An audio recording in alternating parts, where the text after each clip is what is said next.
If you're looking for a vehicle with personality to match your active lifestyle, how can you go different than this 2020 Jeep Wrangler Unlimited? Today we've got the Sahara trim, and I've got to give you a warning before we watch this video. You might just get Jeep fever when it's all said and done. This is my first time reviewing a Jeep Wrangler, so I had a lot to learn and a lot to explore, and I got to tell you, this thing has really won me over. It's seriously probably the ultimate lifestyle vehicle for 2020, but it does have some downsides too, and I'm going to give you a full tour of everything on the outside, the details, the inside, and we're going to go for a test drive. Let's get started. Now I want to start things off under the hood because we have an option that is new for 2020. So first of all, the Wrangler doesn't have a pop open button on the inside. You actually do it the old school way, which is kind of cool, back to the Wrangler tradition. You still get a prop rod, and it's kind of in a cruddy place, like right in the front, but still, you get three different options here. You can get the naturally aspirated Pentastar V6, a 2-liter turbocharged engine, and we've got this 3-liter EcoDiesel V6. The good news is you can still get a manual transmission, but that is only with that Pentastar V6. You can't get it with the turbo or with this diesel. But the manual actually comes as standard equipment with that V6. Those two other powertrains give you an 8-speed automatic as well, and this EcoDiesel also gives us an 8-speed automatic, but it is different than those. It's built to handle the increased torque that you get from this engine. This EcoDiesel is a $4,000 option, only available on 4-door models with 260 horsepower and 442 pound-feet of torque that comes out really early. Torque can be a game changer when you're going off-road or when you're towing things, but towing is not as good as I was expecting with this. With this Wrangler Unlimited, towing is 3,500 pounds. I can't wait to show you how this drives in our test drive a little bit later, but efficiency is also a big deal with this diesel engine. You get 22 in the city, 29 on the highway, and 25 combined. And I've started clocking every vehicle that I test on my way home on the same stretch of work, going the same speeds, hoping I don't get stuck behind anybody on about a 20-25 mile highway trip. And I got about 32 miles per gallon with this engine. Now the biggest thing about the Jeep Wranglers is the lifestyle about it. It's like a cult following. In fact, when I've been driving this Wrangler, just about every oncoming Jeep that I pass, they wave at me. Now, I grew up in small town USA and people used to wave at each other all the time, but now I live in the DFW Metroplex and nobody waves except other Jeep owners. And there's also probably a Jeep club in your local area. And one of the biggest characteristics of the Jeep is that you can take off the doors, you can fold down the windshield, you can take off the rear windows, you can take off the roof depending on what you have. Standard, you'll get the Sunrider soft top. It'll be a top that kind of opens up on the top, but I'll show you something even cooler in a second. Otherwise, you can get a hard top that is modular to where you've got a section over each front passenger and then the rear part that you can completely take that off if you want. Now for a $4,000 option, you can get the Sky One Touch opening roof, which I'll show you in a second, but you just push a button anywhere up to 60 miles an hour and the whole roof opens up automatically. You don't have to manually do it. It just does it with one touch. And you got this wide open, airy experience, which is part of the lifestyle of this Jeep Wrangler. Now this Sky One Touch roof is only on the 4-door Unlimited models and the Sahara and Rubicon trims. Which roof would you go for? The hard top, the original soft top, or the Sky One Touch? As one of the most distinct designed vehicles around, this 2020 Wrangler continues the same iconic design. It's got a body on frame construction with solid front and rear axles available in 2- or 4-door models. The Unlimited is the 4-door model, which is what we have here in the Sahara trim. So to start things off right up front, let me give you a quick look at everything on the outside. So first of all, believe it or not, the Jeep actually comes standard with halogen bulbs, but we have the LED lighting package, and you can see that blinker, the accent lights on the side, LED daytime running lights, and LED fog lights. So it's nice that you can at least get that. That's optional on any trim level.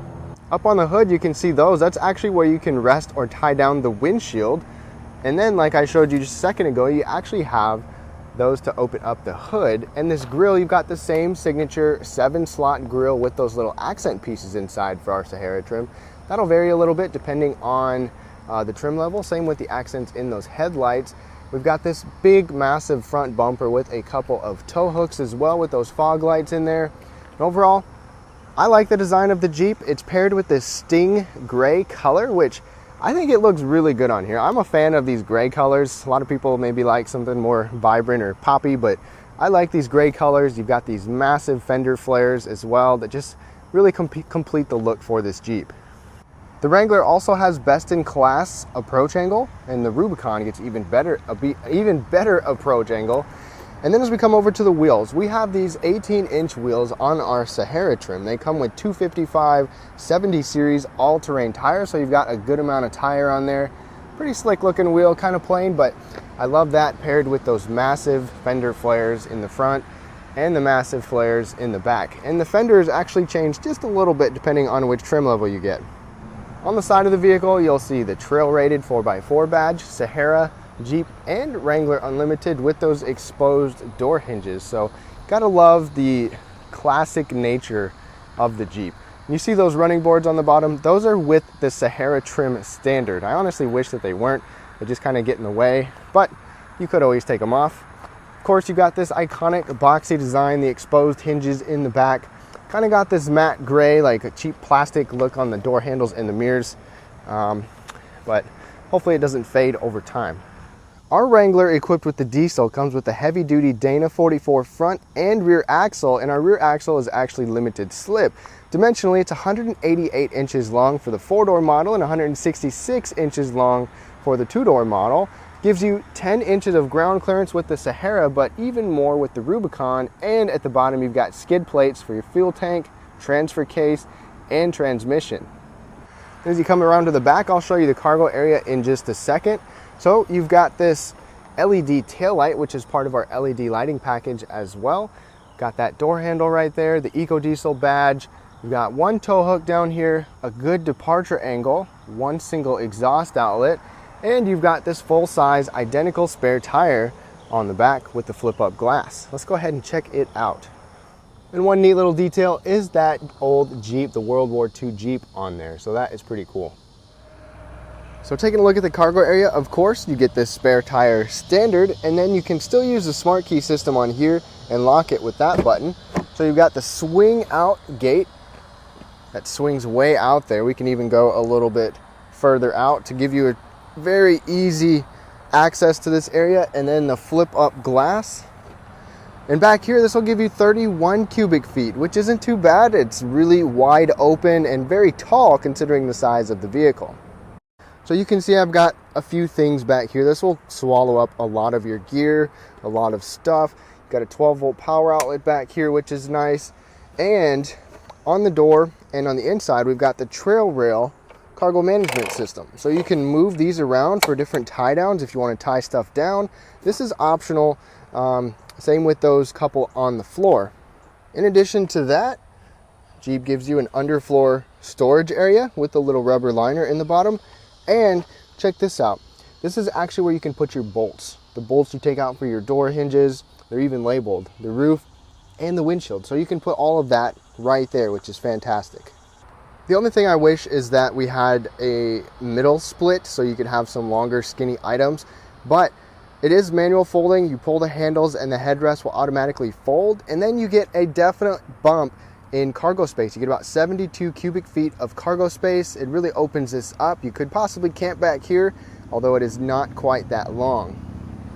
Now Jeep gives you push button start, but if you want the proximity key like this one, you got to pay extra, and if you want remote start, you got to pay extra. We don't have remote start, but this is the proximity key. You still get a flip out key though.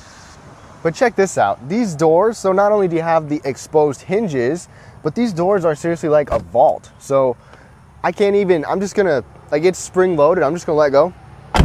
I mean, it's like a vault. You can't get in and out of this thing without everybody hearing you, and it sounds solid.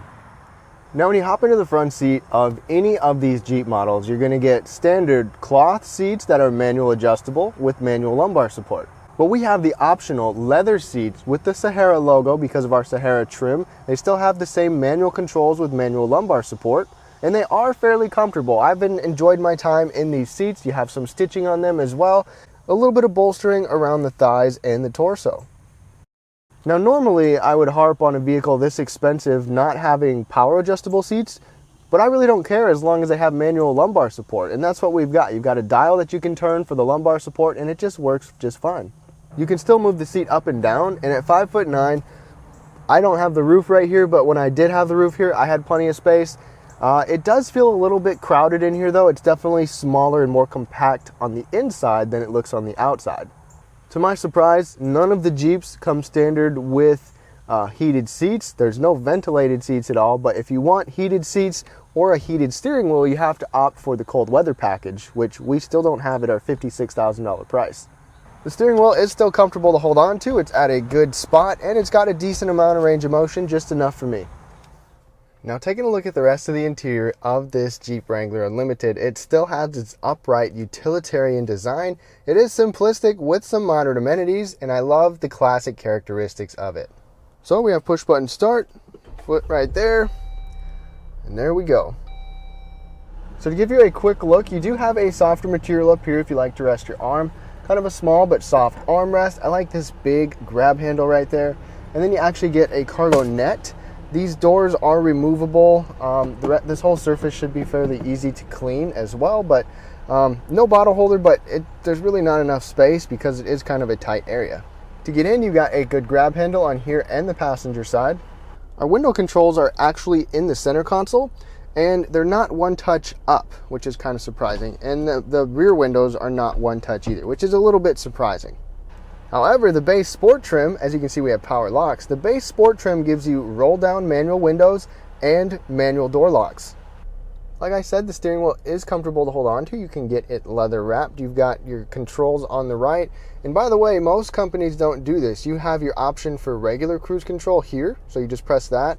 If you want adaptive cruise, you press that one. So it's cool that they have both of those right there. And then you've got your information controls for that. The back of the steering wheel has your audio controls. We have Jeep's classic gauge design right here, left and right, and then the digital display in the middle. If you kind of look through the reflection, you can see that old Jeep in the background, which is pretty sweet. You've got a basic trip computer, and I've gotten pretty good miles per gallon, and that includes quite a bit of idling here just recently.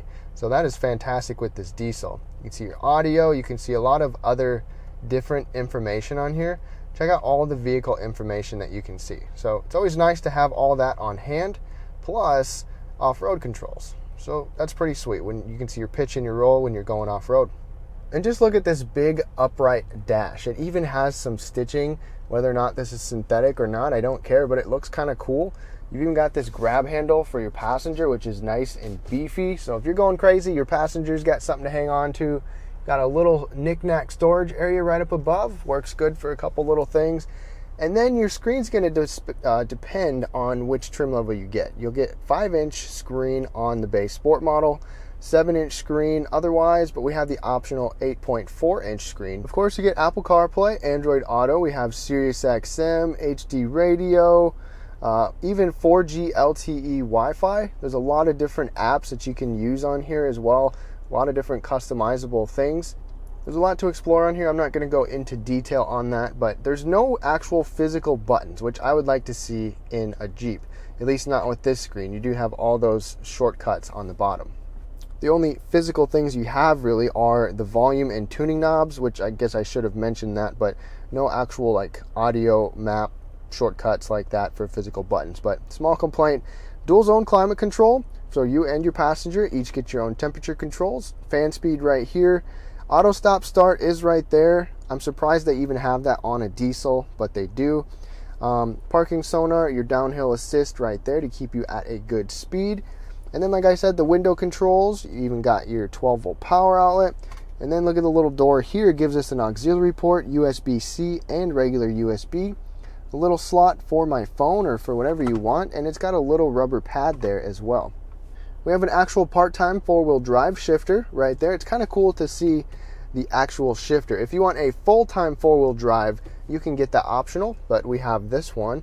And then check out this shifter. I love this. I love the Jeep on there. It's really big and bulky. I like that. You can shift it over into M for manual mode. And if we go into reverse, check out our backup camera. It is fairly clear. I should have cleaned that right away, but you got dynamic lines and it takes up the whole screen. You won't find a surround view camera, which would be kind of cool when you're going off-road, but at least we have that backup camera. And then as we come down here, you get an actual handbrake, the parking brake, which is nice. It's kind of cool that they kept that. And then the bottle holder is good size. Got a little slot right there. It is kind of rubber lined and it is a little bit tight on some of my stuff, but small complaint. And then the armrest is nice and soft. You have two tiers. So you've got this upper portion and then you've got this lower portion with a USB port in there. Jeep also gives you a locking glove box, but it is really small. And the reason for that is because our speakers are actually on the dash instead of in the doors because the doors come off. Then right up above, we've got an automatic dimming rearview mirror. We get garage controls on our visor. And then here is the one touch to open up that roof. I love how it is just one touch. I probably would go with the hardtop, but this one is still pretty cool, especially the fact that it goes all the way back, gives you a wide open experience. Now hopping into the back seat is pretty easy. You've got a couple of grab handles in front of you for your passengers. You still get to experience this wide open one-touch roof, which is pretty awesome. And the back seat is certainly not super spacious, but it's got decent legroom. I can sit behind myself as an adult perfectly fine with knee space, foot space as well. And you can sit up tall with plenty of room because you got that straight top. It doesn't come down like most crossovers. You got a folding armrest with cup holders and even a little storage bin. Plus, in front of us, we've got a couple of map pockets, AC vents, your window switches, USB ports, and a 3-prong outlet. Those USB ports and the 3-prong outlet are only on the Sahara and Rubicon trims. The seat doesn't slide forward and backwards or recline, but it does fold down pretty far into the floor as you saw earlier.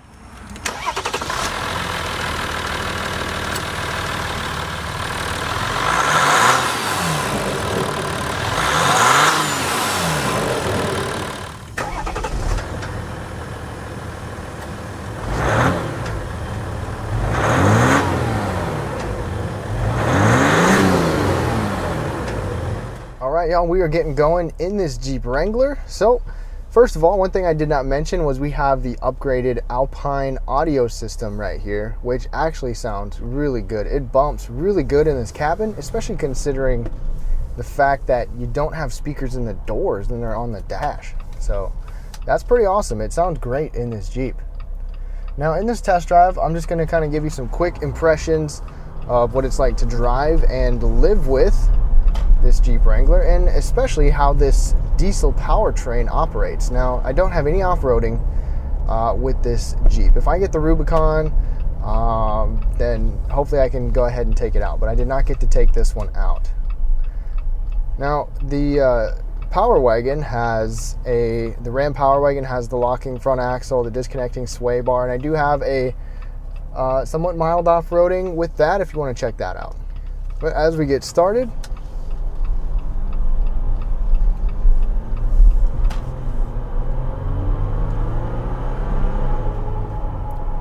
I really like the way that this diesel feels.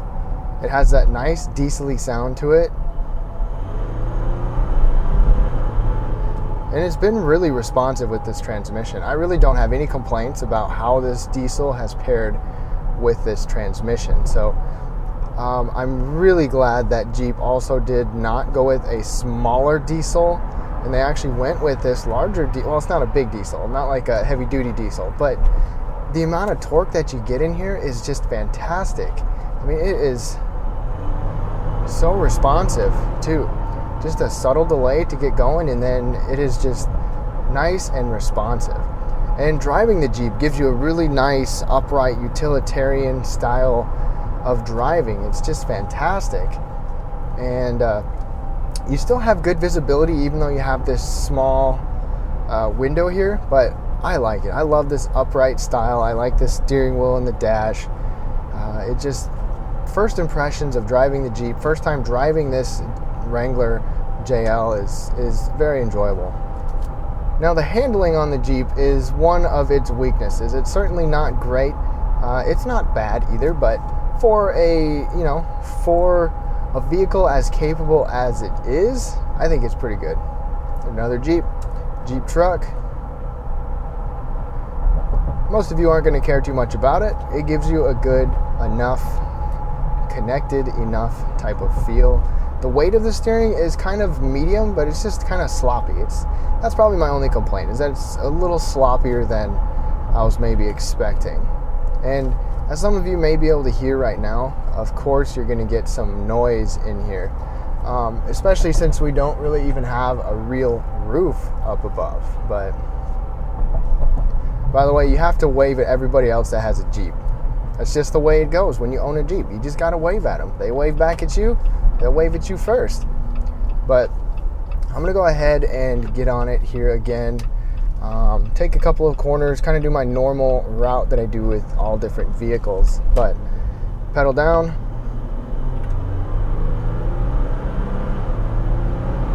There you go. Very responsive. That torque could definitely come in hand when you're off-roading as well. But like I was saying, noise, there's a lot of wind noise, which you'd expect. I mean, you can take the vehicle apart, take the doors off, the roof off, the windshield, you can fold that down, but the road noise in here actually isn't that bad. On a rough textured road, there really wasn't that much noise that got up into the cabin. It's pretty much all wind noise. But daily driving the Jeep, I've got to say, I've enjoyed it. It's not too big and massive that it's just annoying to maneuver around. It's just right. I mean, the compromise is that you have the exterior style, the big fender flares, the big bumper in the front that adds to the dimensions of the Jeep, but the interior is kind of small. It's a little bit crammed in here. Most of you will probably be just fine. I mean, you have that boxy cargo area to where you can still fit a lot of stuff. The back seat's a little more spacious than you'd think, but compared to the outside of the vehicle, it's just not quite as spacious as I was expecting.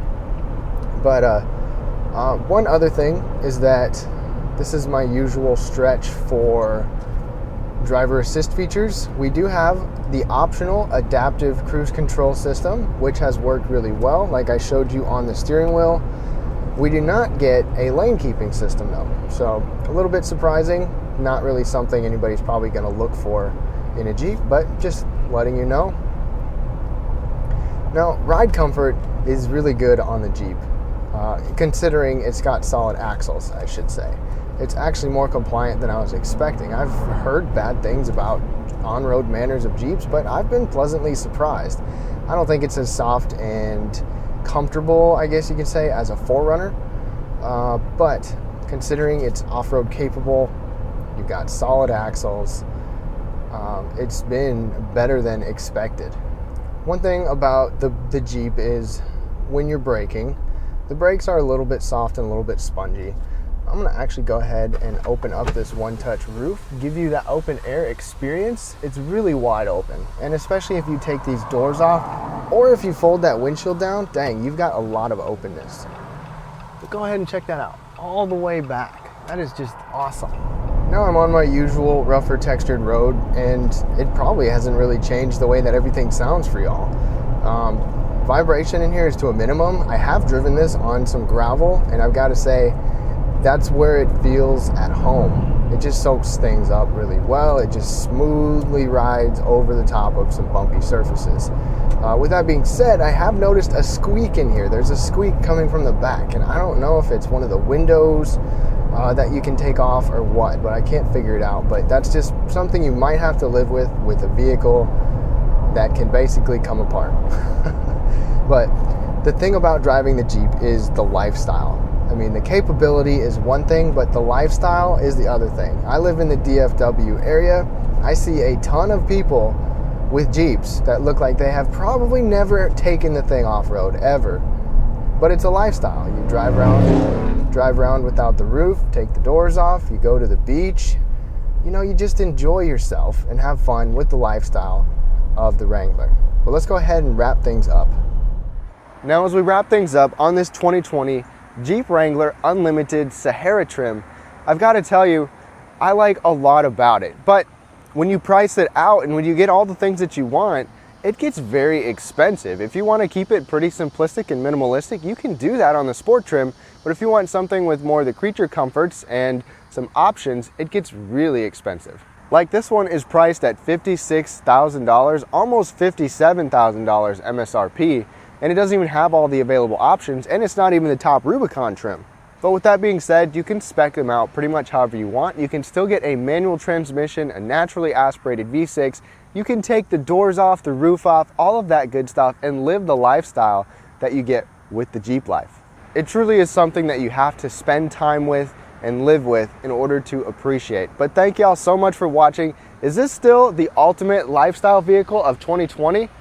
I'm excited to see that new Bronco and see just how well they compare. But thank you so much for watching. Be sure to check out some of these other videos, subscribe for weekly reviews, and have a great day.